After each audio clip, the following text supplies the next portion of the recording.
Good morning students.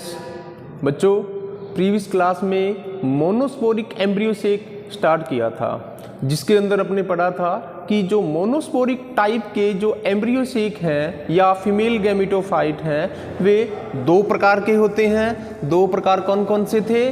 First is polygonum, second is oenothera. ये दो प्रकार जो हैं किसके टाइप हैं? Monosporic embryo sac. पॉलीगोनम जो इसका फर्स्ट टाइप है उसको अपने एक्सप्लेन कर लिया था, ठीक है। और आज जो हम करेंगे एक्सप्लेन वो करेंगे ओनिथ्रा टाइप का जो एम्ब्रियोसेक है उसको, ठीक है। बच्चों, ओनिथ्रा टाइप एक स्पेशल टाइप का एम्ब्रियोसेक है। क्यों? चलो देखते हैं। बच्चों, ओनिथ्रा टाइप का जो एम्ब्रियोसेक है उसको सबसे पहले गिल्ट ने 1908 के अंदर ओनिथ्रा लेमार्कियाना, ये एक प्लांट का साइंटिफिक नेम है, ओनिथ्रा लेमार्कियाना के अंदर इसको डिस्कवर्ड किया, इसकी खोज की, ठीक है। और यह डेवलप कैसे होता है, इसका अगर डेवलपमेंट देखें तो ओनिथ्रा टाइप का जो एम्ब्रियोसेक है, फीमेल गैमेटोफाइट है, ठीक है, उसका अगर डेवलपमेंट देखें तो आपको मालूम है डेवलपमेंट अपने स्टार्ट करते हैं मेगास्पोर मदर सेल से। यहाँ से स्टार्ट क्यों होता है? वास्तव में अगर इसको डेवलपमेंट देखें तो डेवलपमेंट इसका कहाँ से होता है? Megaspore, functional megaspore. लेकिन आपको ये मालूम होना चाहिए कि जो मेगास्पोर हैं वे कैसे बनते हैं, इसलिए मैं इसको बार बार इसको रिपीट करता हूँ कि जो मेगास्पोर हैं जो कि एक मैच्योर एम्ब्रियोसेक को डेवलप करता है, खुद मेगास्पोर का प्रोडक्शन कहाँ से होता है, खुद मेगास्पोर को कौन बनाता है, ये चीज भी आपको नॉलेज में होनी चाहिए। और कौन सा डिवीजन होता है, मेगास्पोर जब बनते हैं तो किस प्रकार का विभाजन होता है, क्या अर्धसूत्री विभाजन होता है, क्या समसूत्री विभाजन होता है, तो इसके बारे में जानना आपको जरूरी है। चलो बच्चों, ये जो मेगास्पोर हैं इसकी फॉर्मेशन कैसे होती है? इसकी फॉर्मेशन होती है मेगास्पोर मदर सेल। जो मेगास्पोर मदर सेल हैं जो कि हैप्लॉइड है, द्विगुणित है, इसमें बच्चों अर्धसूत्री विभाजन होता है, मियोसिस डिवीजन होता है, रिजल्टिंग इन, रिजल्ट क्या निकलता है? जब मेगास्पोर मदर सेल जो कि डिप्लॉइड है, ठीक है, उसमें जब अर्धसूत्री विभाजन होगा तो 4 टेट्राड्स बनेंगे, 4 मेगास्पोर बनेंगे, चारों एक लाइन के अंदर अरेंज रहते हैं, that is also called is linear टेट्राड्स। और इनकी नेचर कैसी है? हैप्लॉइड। हैप्लॉइड क्यों है? आगुणित क्यों है? क्योंकि इनको बनाने के लिए जो डिवीजन होता है वो कौन सा होता है? मियोसिस। इसलिए ये क्या होते हैं? हैप्लॉइड होते हैं, आगुणित होते हैं। अब बच्चों, चारों में से सिर्फ एक ही मेगास्पोर जो है वो फर्दर डिवीजन में भाग लेगा और एम्ब्रियोसेक को डेवलप करेगा। अब वो कौन सा होगा? मैंने आपको बताया था, जैसे पॉलीगोनम में बताया था कि 2 पोल होते हैं, 2 ध्रुव होते हैं। एम्ब्रियोसेक के 2 ध्रुव कौन से होते हैं? कैलाजल पोल, और दूसरा कौन सा है? माइक्रोपाइल। माइक्रोपाइलर जो पोल है वो माइक्रोपाइल की तरफ होगा और कैलाजल पोल जिस तरफ कैलाजा होगा, ठीक है। तो बच्चों, यहां पर पॉलीगोनम और इनिथ्रा दोनों में सिर्फ एक डिफरेंस है। एक डिफरेंस क्या है? सबसे पहला डिफरेंस क्या है? पॉलीगोनम में, याद करो प्रीवियस क्लास में, पॉलीगोनम में जो फंक्शनल मेगास्पोर था और बाकी 3 डीजनरेट हो गए थे। जो फंक्शनल मेगास्पोर था वो कैलाजल एंड वाला था, वो कैलाजल पोल या कैलाजल ध्रुव वाला था। लेकिन ओनिथ्रा टाइप का जो एम्ब्रियोसेक है उसको बनाने वाला जो मेगास्पोर है वो कैलाजल पोल वाला न होकर कौन सा होगा? माइक्रोपाइलर पोल वाला।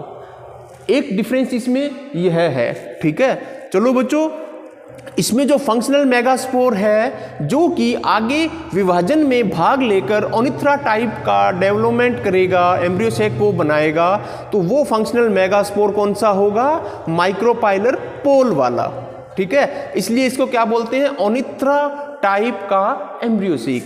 बाकी 3 डीजनरेट हो जाएंगे, अपवासित हो जाएंगे। अब बचा एक मेगास्पोर जो कि फंक्शनल मेगास्पोर कहलाता है। धीरे धीरे इसके आकार में वृद्धि होगी, जो न्यूक्लियस है वेल डेवलप हो जाएगा, डेंस साइटोप्लाज्म हो जाएगा, ये सारे चेंजेज इनमें होते हैं। अब बच्चों इसमें फर्स्ट माइटोटिक डिवीजन होगा, पहला समसूत्री विभाजन होगा। इसका रिजल्ट क्या होगा, पहला समसूत्री विभाजन होगा, प्रथम समसूत्री विभाजन होगा, रिजल्टिंग इन एक न्यूक्लियस से 2 न्यूक्लियस बन जाएंगे। एक न्यूक्लियस से 2 न्यूक्लियस बन जाएंगे, लेकिन दोनों न्यूक्लियस दोनों ध्रुवों की तरफ अलग अलग नहीं जाएंगे, सिर्फ एक ही ध्रुव की तरफ जाएंगे, दोनों ध्रुवों की तरफ नहीं जाएंगे। और कौन सी ध्रुव की तरफ जाएंगे, माइक्रोपाइलर पोल की तरफ जाएंगे। ठीक है, अब बच्चों इसमें क्या होगा, फर्स्ट माइटोटिक डिवीजन के बाद अब इसमें सेकंड माइटोटिक डिवीजन होता है, दूसरा समसूत्री विभाजन होगा। जब दूसरा समसूत्री विभाजन होगा तो 2 न्यूक्लियस से 4 न्यूक्लियस बन जाएंगे, 4 न्यूक्लियाई बन जाएंगे। ठीक है, अब बच्चों यहां पर एक बात और ध्यान रखना, पॉलीगोनम और ओनिथ्रा में एक डिफरेंस क्या था, पॉलीगोनम में कौन सा फंक्शनल मेगास्पोर था, कैलाजल पोल वाला, लेकिन ओनिथ्रा में कौन सा है, माइक्रोपाइलर। ठीक है बच्चों, पॉलीगोनम में 3 समसूत्री विभाजन थे, पॉलीगोनम में 3 समसूत्री विभाजन हो रहे थे, लेकिन यहां पर सिर्फ 2 ही समसूत्री विभाजन होते हैं। ठीक है, और इनका रिजल्ट क्या है कि फंक्शनल मेगास्पोर, एक फंक्शनल मेगास्पोर से 4 जो न्यूक्लियाई हैं वो बन जाती हैं, 4 केंद्रक बन जाती हैं। पुत्री डॉटर न्यूक्लियाई इनको बोलते हैं, पुत्री केंद्रक इनको बोलते हैं, और चारों ही माइक्रोपाइलर पोल की तरफ स्थित हो जाते हैं। अब बच्चों इनमें क्या होगा, चारों न्यूक्लियाई में से, केंद्रकों में से एक जो केंद्रक है वो सेंटर की तरफ मूवमेंट कर जाएगा, सेंटर की ओर गति कर जाएगा या खिसक जाएगा।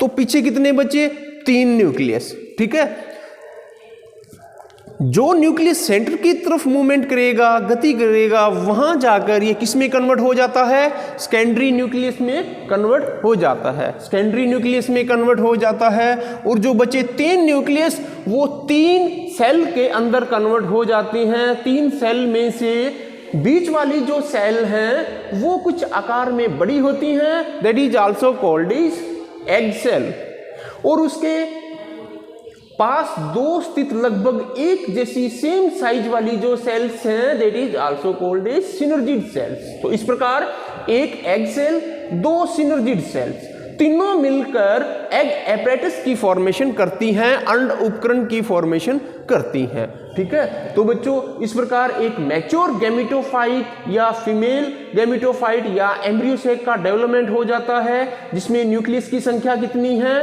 1 2 3 4। इसमें न्यूक्लियस की संख्या कितनी है, 4, इसलिए इसको अपने क्या बोलते हैं, 4 न्यूक्लिएटेड। या इसमें केंद्रकों की संख्या कितनी होती है, 4। आपसे अगर पूछ लिया जाए कि ओनिथ्रा में न्यूक्लियस की संख्या कितनी होती है, 4, कैसे, एक एग सेल, 2 सिनर्जिड सेल और एक सेकेंडरी सेल्स। बच्चों इसमें antipodal cells are also absent.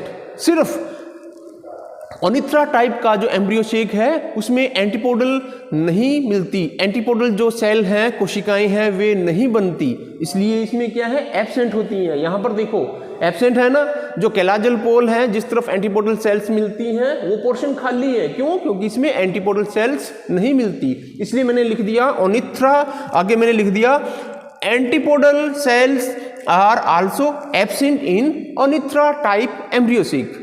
Okay, अब मोनोस्पोरिक, इसको मोनोस्पोरिक क्यों बोलते हैं, क्योंकि ओनिथ्रा टाइप का जो एम्ब्रियोसेक है इसको डेवलपमेंट करने वाला जो मेगास्पोर की संख्या है वो सिंगल है, क्योंकि सिर्फ एक ही मेगास्पोर